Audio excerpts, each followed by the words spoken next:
आइए आज हम लोग स्टडी करेंगे रिजोनेंस स्ट्रक्चर यानी अनुनाद संरचना। तो देखिए अनुनाद संरचना, तो सबसे पहले अनुनाद संरचना यानी रिजोनेटिंग स्ट्रक्चर ये होती क्या है।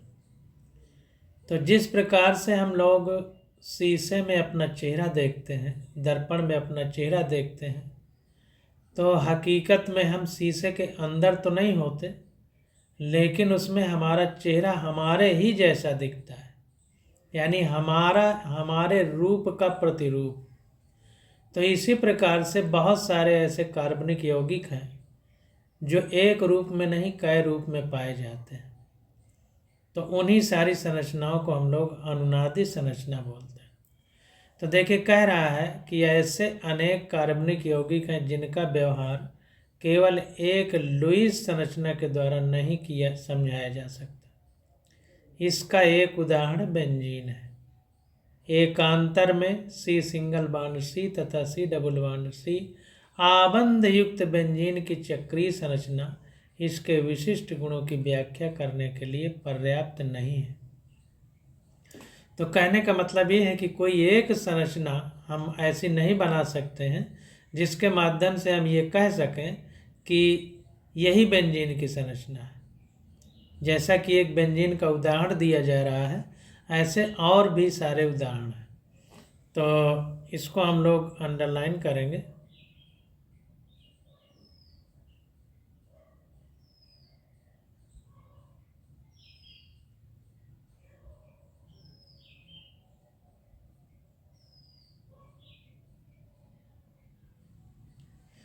अब देखिए आगे कह रहा है कि उपयुक्त निरूपण के अनुसार बेंजीन में एकल single bond single bond C तथा सी डबल बॉन्ड सी द्वि आबंधों के कारण दो भिन्न आबंध लंबाइयां होनी चाहिए। तो ध्यान दीजिए, एक में सिंगल बॉन्ड है, एक में डबल बॉन्ड है। तो सिंगल बॉन्ड और डबल बॉन्ड दोनों की जो बॉन्ड लेंथ है वो अलग अलग होनी चाहिए।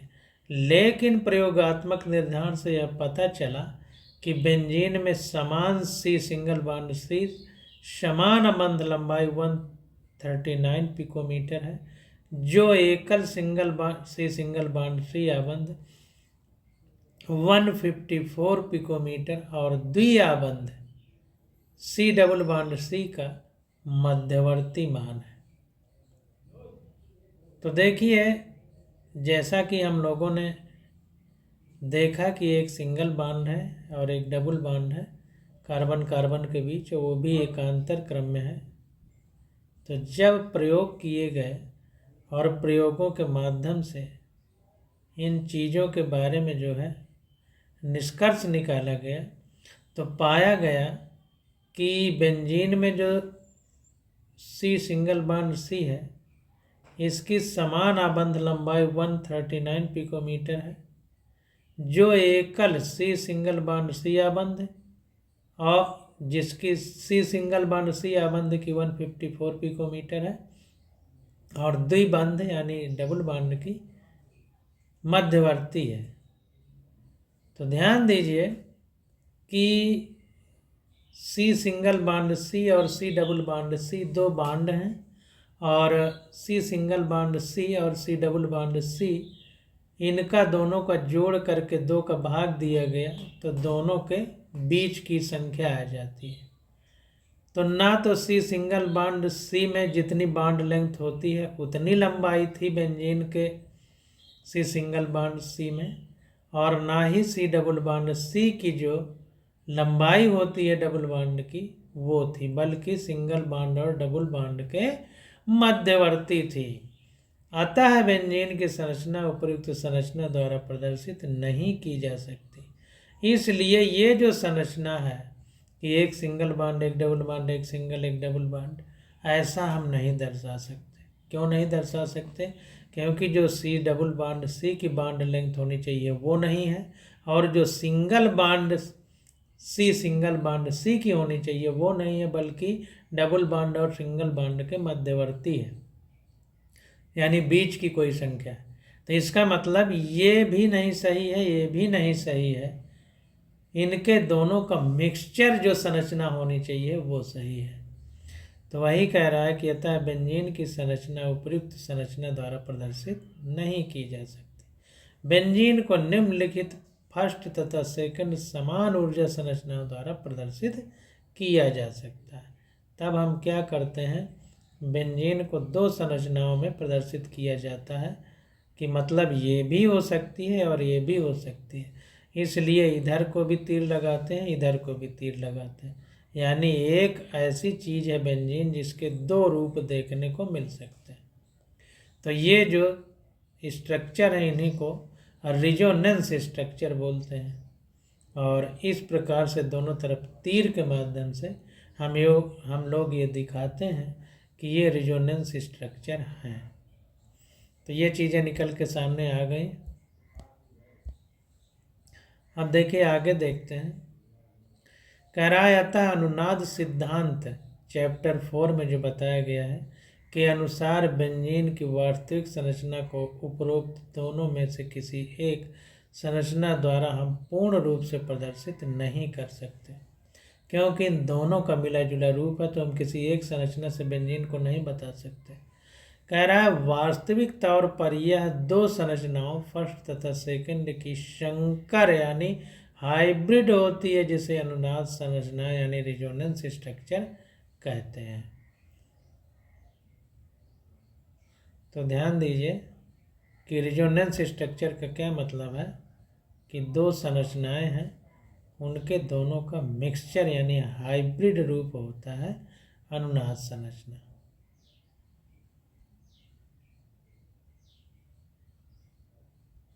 तो यह चीज़ निकल करके सामने आ गई।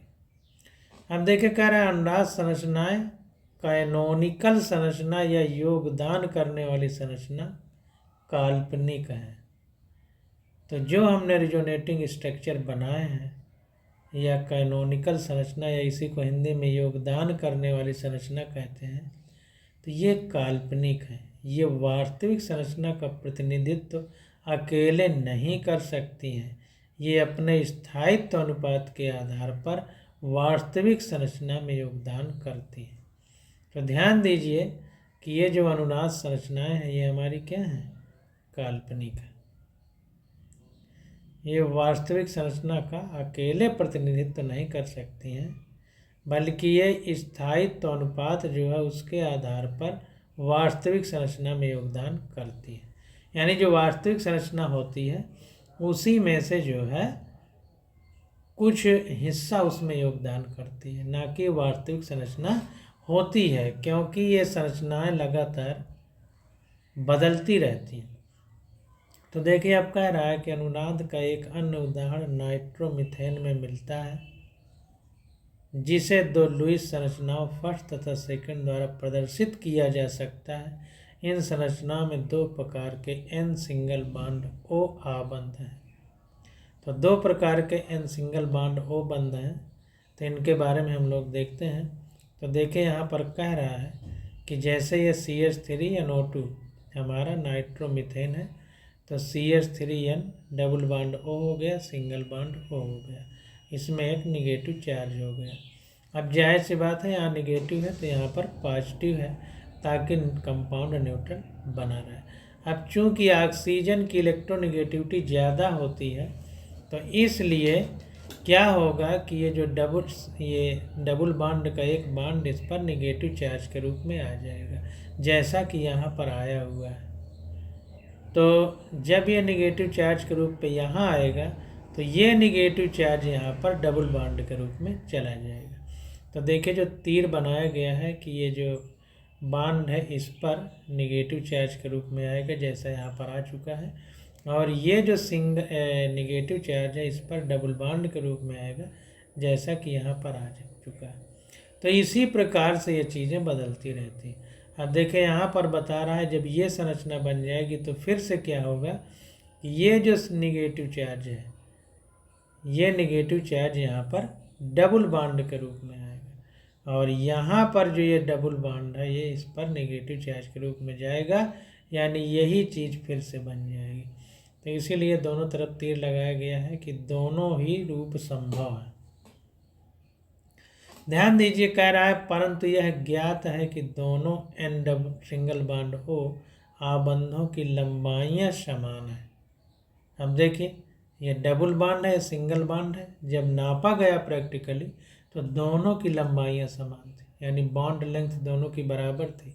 तो जाहिर सी बात है कि जब दोनों की बॉन्ड लेंथ बराबर होगी तो यहाँ पर जो ये सिंगल और डबल बॉन्ड है, इसका मतलब इनके मध्यवर्ती बॉन्ड होगा, तभी तो ऐसा हो रहा है। इसका मतलब ये दोनों स्ट्रक्चर हमारे सही नहीं है, ये केवल वास्तविक स्ट्रक्चर में योगदान कर रहे हैं। इसीलिए ऊपर लिखा गया है कि जो कैनोनिकल स्ट्रक्चर हैं वो काल्पनिक है, वास्तविक नहीं है।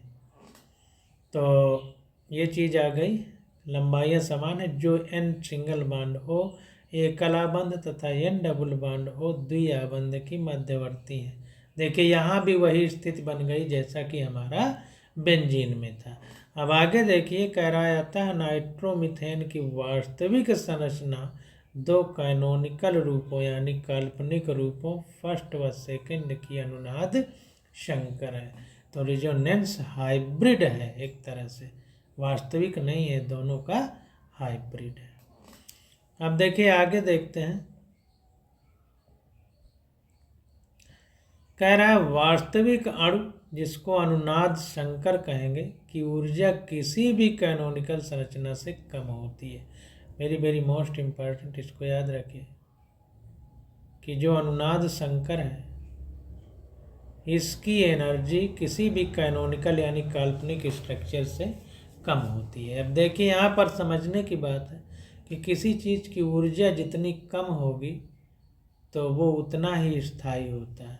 उसका कारण समझ में ये आना चाहिए कि जैसे हम पानी को ऊर्जा देते हैं तो भाप के रूप में बाहर निकलने लगते हैं उसके अणु, यानी ऊर्जा मिली तो पानी का जो रूप था लिक्विड वो गैस के फॉर्म में चेंज हुआ, यानी अलग फॉर्म में बदल गया, स्थायी नहीं रहा।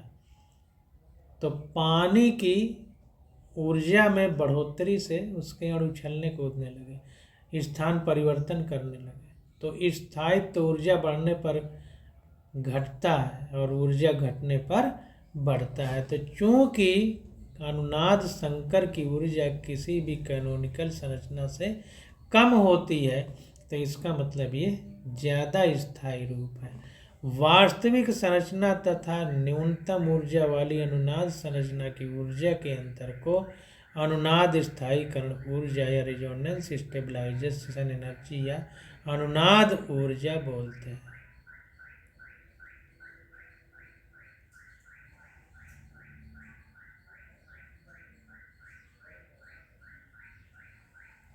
तो ध्यान दीजिए, जैसे हमने आपको 100 रुपये दिए और आपने क्या किया कि 50 रुपये की सब्ज़ी खरीद ली, तो आपकी जेब में सिर्फ 50 रुपये बचे। तो 50 रुपये की जो सब्ज़ी खरीदी वो सब्जी में खर्च हुए।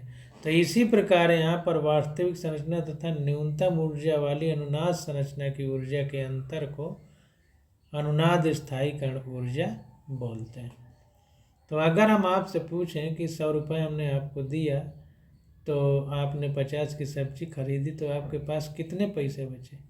तो जितने दिए उसमें से जितने की सब्ज़ी खरीदी उसको घटाया, तो जो बचा उतने ही पैसे आपकी जेब में है। तो वास्तविक संरचना तथा न्यूनतम ऊर्जा वाली संरचना, वास्तविक संरचना की जो ऊर्जा है, फिर वास्तविक और यानी अनुनाद संकर जो है न्यूनतम ऊर्जा वाला, उसकी ऊर्जा, अब दोनों की वास्तविक ऊर्जा और न्यूनतम ऊर्जा वाली अनुनाद संरचना को घटा दिया जाए तो जो ऊर्जा में अंतर होगा वो कहाँ खर्च हो गई? रिजोनेटिंग स्ट्रक्चर को स्टेबलाइज करने में, स्थायी करने में खर्च हुई। इसलिए उसे अनुनाद ऊर्जा या रिजोनेंस स्टेबलाइजेशन एनर्जी बोलते हैं। अनुनादी संरचनाएं जितनी अधिक होंगी उतनी ही अधिक अनुनाद ऊर्जा होगी। तो ध्यान दीजिए, जैसे कोई चोर है, बार बार अपना रूप बदल लेता है तो पुलिस उसको आसानी से नहीं पकड़ पाएगी, यानी वो स्थायी रूप से गायब रहेगा। तो इसी प्रकार से क्या होता है कि जितनी ज़्यादा अनुनाद संरचनाएं होंगी स्थायित्व होने की संभावना उतनी ज़्यादा होगी। तो अनुनादित संरचनाएं जितनी अधिक होंगी उतनी ही अधिक अनुनाद ऊर्जा होगी। अनुनाद ऊर्जा मतलब जो अनुनाद संकर को स्थायी करने में खर्च हुई। तो जितनी ज़्यादा अनुनाद ऊर्जा होगी तो जाहिर सी बात है स्थायित्व उतना ज़्यादा होगा, क्योंकि ज़्यादा ऊर्जा निकल गई उसको स्थायी करने में। समतुल्य ऊर्जा वाली संरचनाओं के लिए अनुनाद विशेष रूप से महत्वपूर्ण है। तो अगर समतुल्य ऊर्जा वाली संरचनाएं हैं तो उनमें अनुनाद यानी रेजोनेंस विशेष महत्वपूर्ण होता है। कैसे, इसको आगे हम समझेंगे। तो देखिए, कह रहा है कि अनुनाद संरचनाओं को लिखते समय निम्नलिखित नियमों का पालन करना चाहिए या किया जाता है। पहला क्या है, कह रहा है अनुनाद संरचनाओं में नाभिक की स्थिति समान रहती है। तो ध्यान देना है कि जो अनुनाद संरचनाएं यानी रेजोनेंस स्ट्रक्चर है उनमें नाभिक की यानी न्यूक्लियस की स्थिति समान रहती है। दूसरा पॉइंट क्या है हमारा, अनुनाद संरचनाओं में अयुग्मित इलेक्ट्रॉनों की संख्या समान रहती है। इसको थोड़ा सा इंग्लिश में भी देखते हैं और समझने का प्रयास करते हैं। तो यहाँ पर देखिए, कह रहा है कि the same position of nuclei की पोजीशन सेम रखना है। Same number of unpaired electron, जो अयुग्मित यानी अनपेयर्ड इलेक्ट्रॉन है उनकी संख्या सेम रखना है। तो ये दो बातें हमें जो रेजोनेंस स्ट्रक्चर हैं उनमें बनाते समय ध्यान देना है। अब देखिए आगे कह रहा है कि अनुनाद संरचनाओं में वो संरचना अधिक स्थायी होती है जिसमें अधिक सहसंयोजी आबंध होते हैं। Very very most important.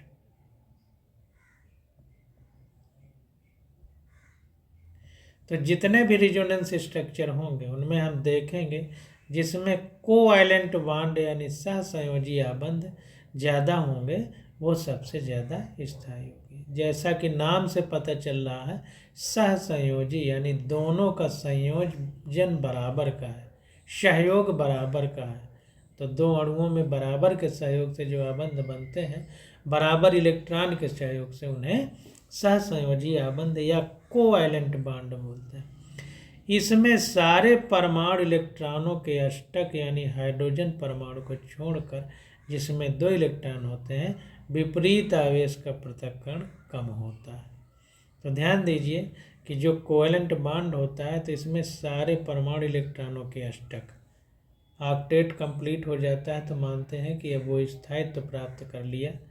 तो जनरली हाइड्रोजन में क्या होता है कि एक ही कक्षा होती है और पहली कक्षा में स्थायित्व के लिए केवल 2 इलेक्ट्रॉन की जरूरत होती है। तो वही लिखा है कि हाइड्रोजन परमाणु को छोड़कर जिसमें 2 इलेक्ट्रॉन होते हैं विपरीत आवेश का पृथक्करण कम होता है। तो जाहिर सी बात है कि जो हमारे पोलर बॉन्ड होते हैं, ध्रुवीय आबंध होते हैं, उनमें प्लस माइनस होता है, जबकि कोवैलेंट में बराबर का इलेक्ट्रॉनों का सहयोग है, इसलिए प्लस माइनस होने की संभावना कम है। इसलिए ध्रुवीकरण या प्लस माइनस का पृथक्करण कम होता है। यदि ऋणात्मक आवेश है तो अधिक विद्युत ऋणी तत्व पर होता है। धनात्मक आवेश यदि है तो वह अधिक विद्युत धनी तत्व पर होता है तथा अधिक आवेश प्रसार होता है। तो ध्यान दीजिए कि अगर ऋण आवेश है यानी निगेटिव चार्ज है तो अधिक विद्युत ऋणी तत्व पर होता है। यह सी बात है कि निगेटिव चार्ज इलेक्ट्रोनिगेटिविटी के आधार पर जो ज़्यादा इलेक्ट्रोनिगेटिव होगा वो इलेक्ट्रॉन को खींचता है। तो इसीलिए ऋण आवेश ज़्यादा विद्युत ऋणी तत्व पर होता है और धन आवेश अधिक विद्युत धनी तत्व पर होता है तथा अधिक आवेश प्रसार होता है। आवेश का अधिक से अधिक प्रसार होता है, यानी जितना दूर आवेश रहेंगे तो जाहिर सी बात है कि वो रिजोनेटिंग स्ट्रक्चर उतना ज़्यादा स्थायी होगा। तो ये चीज़ निकल के सामने आई। अब देखिए कुछ क्वेश्चन दिए गए हैं, इन क्वेश्चनों को हम लोग करेंगे तो बहुत आसानी से हमको सारी बातें समझ में आ जाएंगे। तो इसको देखते हैं। तो देखिए क्वेश्चन नंबर एग्जाम्पल 8.16 है। तो कह रहा है कि CH3C डबल बॉन्ड O- की अनुनाद संरचनाएं लिखिए, यानी रिजोनेंस स्ट्रक्चर लिखना है, और वक्र तीरों द्वारा इलेक्ट्रॉन का संचलन दर्शाएं, और जो कर्व्ड एरो बनाई जाती है उसके माध्यम से हमें इलेक्ट्रॉन किस प्रकार से एक जगह से दूसरी जगह जा रहे हैं उसको भी हमें बताना है। तो यहाँ पर देखिए कह रहा है कि सर्वप्रथम संरचना लिखकर उपयुक्त परमाणुओं पर असहभाजित इलेक्ट्रॉन तथा इलेक्ट्रॉन का संचलन तीर द्वारा दर्शाइए। तो सबसे पहले हमको क्या करना है कि उपयुक्त परमाणुओं पर असहभाजित इलेक्ट्रॉन जो बराबर नहीं विभाजित है उनको, तथा इलेक्ट्रॉन का संचलन यानी इलेक्ट्रॉन का गमन तीर द्वारा दिखाना है। तो ध्यान दीजिए कि असहभाजित इलेक्ट्रॉन जो बराबर नहीं विभाजित है, तो हमने CH3 लिखा सिंगल बॉन्ड C, और एक 2 O है कार्बन के साथ, तो एक को डबल बॉन्ड से एक को सिंगल बॉन्ड से बना दिया। अब इसके ऊपर डॉट द्वारा असहभाजित यानी नॉन कोवैलेंट इलेक्ट्रॉन जो है उनको दर्शाना है। थोड़ा इंग्लिश में देख लेते हैं।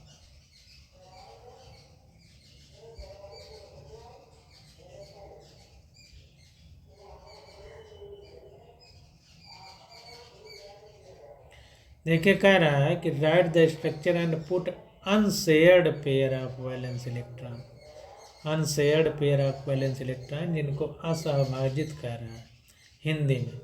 तो यहाँ पर देखिए हमने लिखा ऑक्सीजन का जो हमारा वो होता है, ऑक्सीजन का परमाणु क्रमांक 8 होता है, एटॉमिक नंबर, इसको 2,6 लिखेंगे, यानी बाहरी कक्षा में 6 इलेक्ट्रॉन है, तो 6 में से 2 बॉन्ड बना लिए।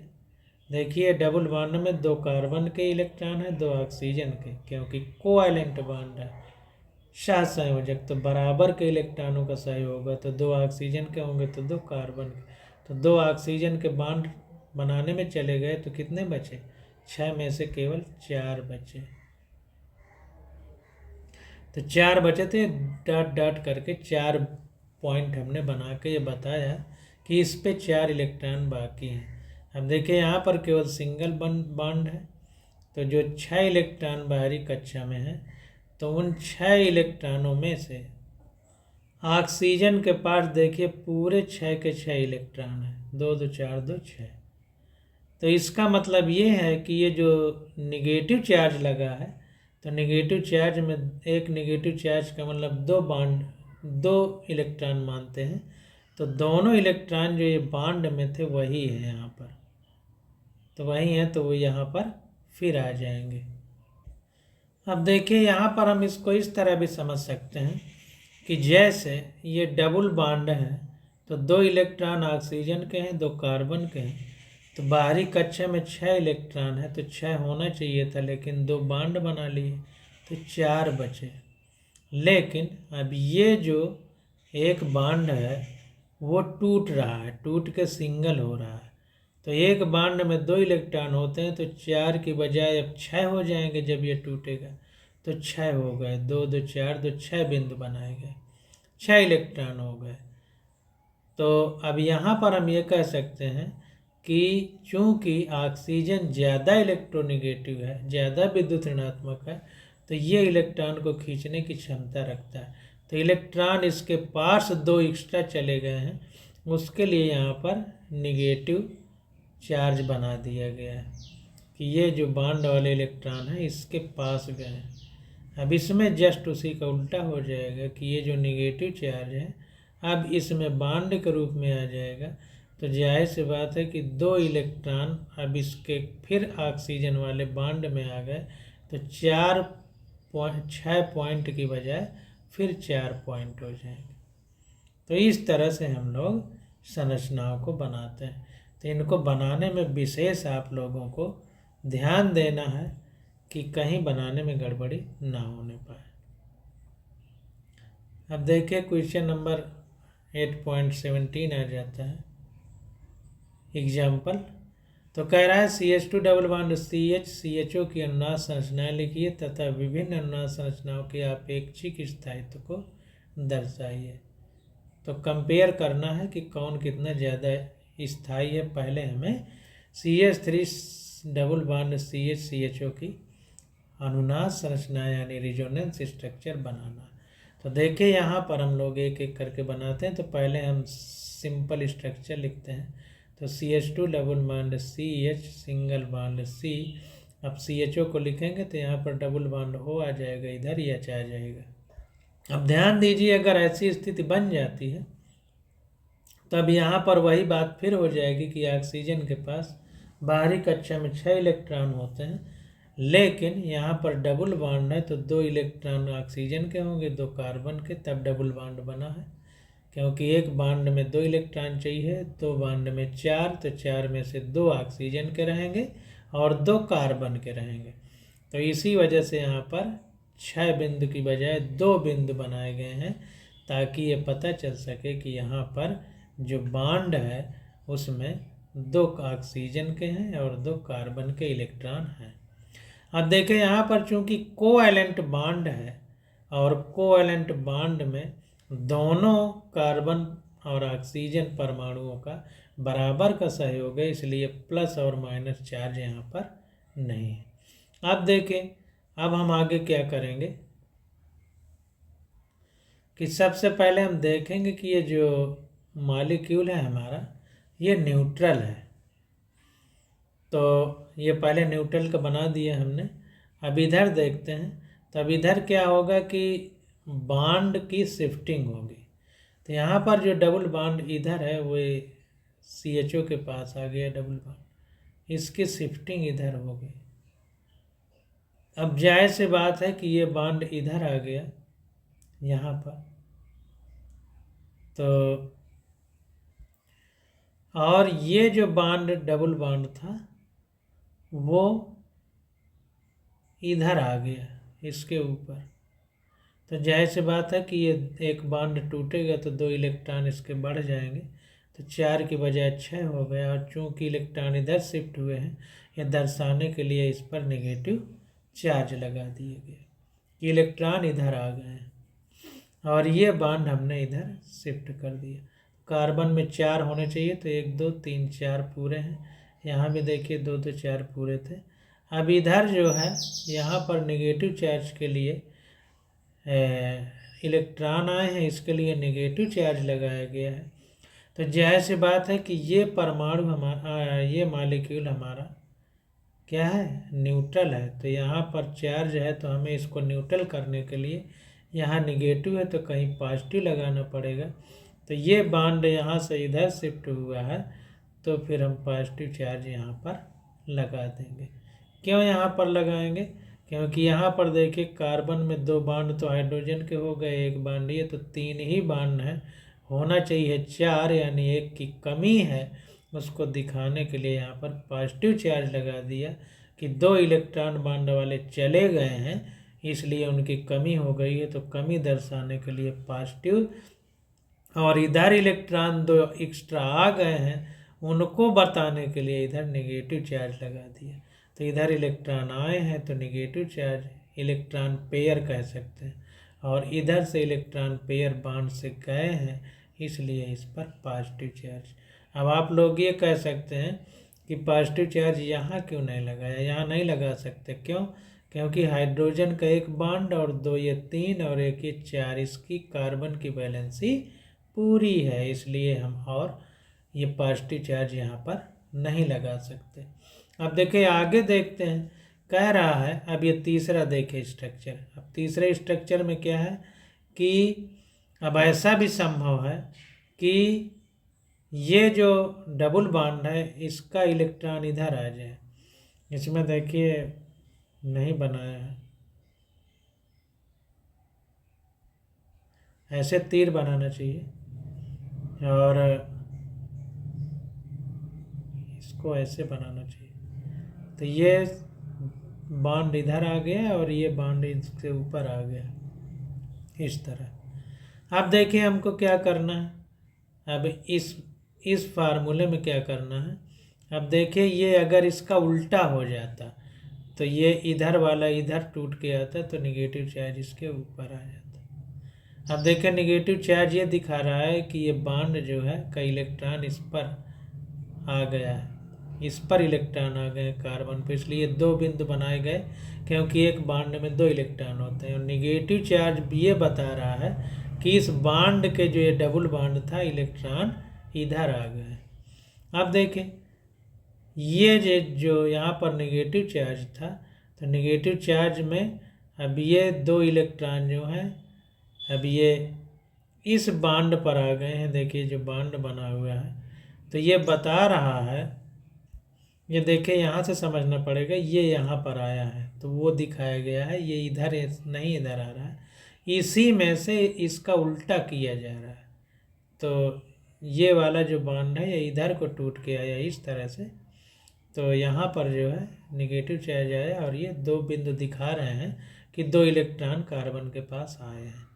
और ये जो इधर आ जाएगा तो ये अब इधर तो गया नहीं, इसका मतलब कि इधर जो है हमें अब पॉजिटिव दिखाना पड़ेगा। जो 6 के इलेक्ट्रॉन है जो इस बॉन्ड वाले घूम फिर के कहीं इसके ऊपर आ गए थे वो अब हमारे इसके ऊपर आ गए, इसलिए यहाँ निगेटिव चार्ज, तो यहाँ पर पॉजिटिव चार्ज वैसे ही लगाना पड़ेगा 4 बिंदु बना करके। तो इस प्रकार से हम लोग इसको दर्शाते हैं। अब देखें यहाँ पर स्थायित्व की बात की जा रही है, तो हमने ऊपर पढ़ा था कि जितने ज़्यादा कोवैलेंट बॉन्ड होंगे उतना ही ज़्यादा स्थायित्व होगा। तो यहाँ पर देखिए पहले स्ट्रक्चर में दो कोवैलेंट बॉन्ड, ये डबल बॉन्ड और डबल बॉन्ड, इसमें सब में एक ही डबल बॉन्ड है। तो यहाँ पर 2 1 3 2 5 1 6 संयोजक बंध। देखिए यहाँ पर लिखा है कि अनुनादी संरचनाएं जितनी अधिक होंगी उतनी ही अधिक अनुनाद ऊर्जा होगी। समतुल्य ऊर्जा वाली संरचनाओं के लिए अनुनाद विशेष रूप से महत्वपूर्ण है। तो अभी हमने ऊपर पढ़ा था कि जितने ज़्यादा कोवैलेंट बॉन्ड होंगे वो स्ट्रक्चर उतना ज़्यादा स्थायी होगा। तो 2 2 4 1 5 1 6, इसमें 2 2 4 1 5, 2 2 4 1 5, इसमें 2 2 4 2 6, तो सब में 5 5 है, इसमें 6 कोवैलेंट बॉन्ड है, सहसंयोजी आबंध है, इसलिए सबसे ज़्यादा पहला स्थायी हो जाएगा। अब देखिए इन दोनों की तुलना करना है, तो देखिए दोनों की तुलना में नियमतः ऐसा होता है कि जो अभी ऊपर ही हमने पढ़ा था, देखें यहाँ पर कि यदि ऋणात्मक आवेश है तो अधिक विद्युत ऋणी तत्व पर, अगर धनात्मक आवेश है तो अधिक विद्युत धनी तत्व पर होता है तथा अधिक आवेश प्रसार होता है।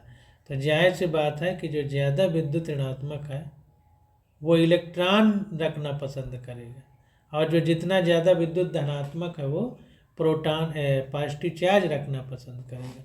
तो ये चूँकि ऑक्सीजन हमने बताया था फ्लोरीन, ऑक्सीजन और नाइट्रोजन, तो सबसे ज़्यादा फ्लोरीन, फिर दूसरे नंबर पर ऑक्सीजन हमारी इलेक्ट्रोनिगेटिव है हमारी पीरियाडिक टेबल में। तो ऑक्सीजन चूँकि ज़्यादा विद्युत ऋणात्मक है इसलिए ये निगेटिव चार्ज रखेगी, तो ये हमारा ज़्यादा स्थायी होगा इसकी तुलना में, इसलिए सबसे पहले पहला, फिर दूसरा, फिर तीसरा स्थायी होंगे। अब नीचे बता रहा है कि सर्वाधिक स्थायी पहला वाला है क्योंकि प्रत्येक कार्बन तथा ऑक्सीजन का अष्टक पूर्ण है तथा कार्बन और ऑक्सीजन पर विपरीत आवेशों का पृथक्करण नहीं है। तो कुल मिला के यहाँ पर पोलरिटी नहीं है, पोलरिटी कोवैलेंट बॉन्ड वाली जो बात है वो तो है, पोलरिटी नहीं है। तो यहाँ पर जैसे पॉजिटिव नेगेटिव चार्ज है, यहाँ पर न्यूट्रल है, उदासीन कंपाउंड, तो उदासीन चीज़ ज़्यादा स्थायी होती है इसलिए ज़्यादा स्थायी है। और जितने भी कार्बन और ऑक्सीजन इनका अष्टक यानी ऑक्टेट पूर्ण है, ये भी महत्वपूर्ण है। ऑक्टेट का मतलब कि जितने उनमें, जैसे बाहरी कक्षा में अगर 8 इलेक्ट्रॉन हो तो वो जो है ज़्यादा स्थायी माना जाता है, तो वो स्थिति यहाँ पर मौजूद है। जैसे ऑक्सीजन में देख लेते हैं तो 4 ऑक्सीजन के ऊपर इलेक्ट्रॉन है और 4 इस बॉन्ड के, तो 8 हो गए। इसी प्रकार कार्बन में देखते हैं तो 2 इसके 4 और 4 ये बॉन्ड के 8 इलेक्ट्रॉन इसके पास, इसका भी अष्टक कंप्लीट है। इस कार्बन का देखें तो 2 4 2 6 और 2 ये हाइड्रोजन के 8 अष्टक कंप्लीट है। इस कार्बन का देखें तो 2 हाइड्रोजन के 2 H2 हैं तो 4 हाइड्रोजन के और 4 ये बॉन्ड के 8 अष्टक कंप्लीट है। पोलरिटी नहीं है यानी ध्रुवता नहीं है और अष्टक कंप्लीट है, इसलिए ज़्यादा स्थायी।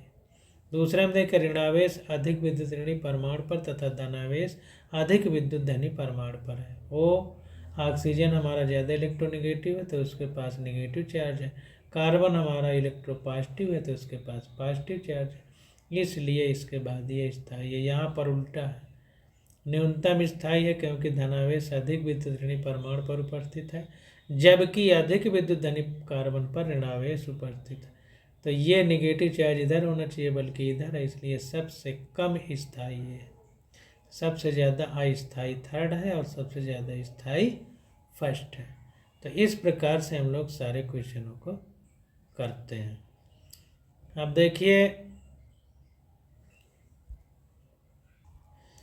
उदाहरण 8.18 आ जाता है, कह रहा है निम्नलिखित संरचनाओं फर्स्ट तथा सेकंड CH3COOCH3 की वास्तविक संरचना में कोई विशेष योगदान क्यों नहीं करती है। तो निम्नलिखित संरचनाएं यानी नीचे संरचनाएं बनाई गई होंगी, तो देखिए संरचनाएं बनाई गई हैं तो कह रहा है ये जो संरचनाएं हैं ये CH3COOCH3 यानी ये ईस्टर है, तो ये संरचनाएं सहयोग क्यों नहीं करती हैं, ये कह रहा है। निम्नलिखित संरचनाएं फर्स्ट और सेकंड इसकी वास्तविक संरचना में कोई विशेष योगदान क्यों नहीं करते हैं, हमसे पूछा जा रहा है। तो देखिए विशेष योगदान इसलिए नहीं है क्योंकि यहाँ पर पॉजिटिव और नेगेटिव चार्ज का पृथक्करण है, इसलिए स्थायित्व तो कम है। जो रिजोनेटिंग स्ट्रक्चर है वो स्थायित्व प्रदान करता है, तो यहाँ पर पोलरिटी होने की वजह से स्थायित्व तो नहीं होगा ज़्यादा, इसलिए ये संरचना CH3COOCH3 में सहयोग नहीं करेगी, ये योगदान नहीं करेगी। दूसरी बात क्या है कि कह रहा है कि इसके अतिरिक्त संरचना फर्स्ट में कार्बन का अष्टक पूर्ण नहीं है। ये संरचना फर्स्ट जो है, जो ये कार्बन है तो 2 2 4 2 6 3 बॉन्ड के 6 इलेक्ट्रॉन, जबकि अगर 8 होते तो ये कार्बन स्थायी होता, तो ऑक्टेट कंप्लीट नहीं है, इसलिए भी ये संरचनाएं CH3COOCH3 में अपना योगदान नहीं देती है। तो ये बात निकल के सामने आ गई। अब देखिए आगे आ जाता है अनुनाद प्रभाव यानी रिजोनेंस इफेक्ट। तो रिजोनेंस इफेक्ट के बारे में हम लोग अगले लेक्चर में स्टडी करेंगे। आज बस यहीं तक।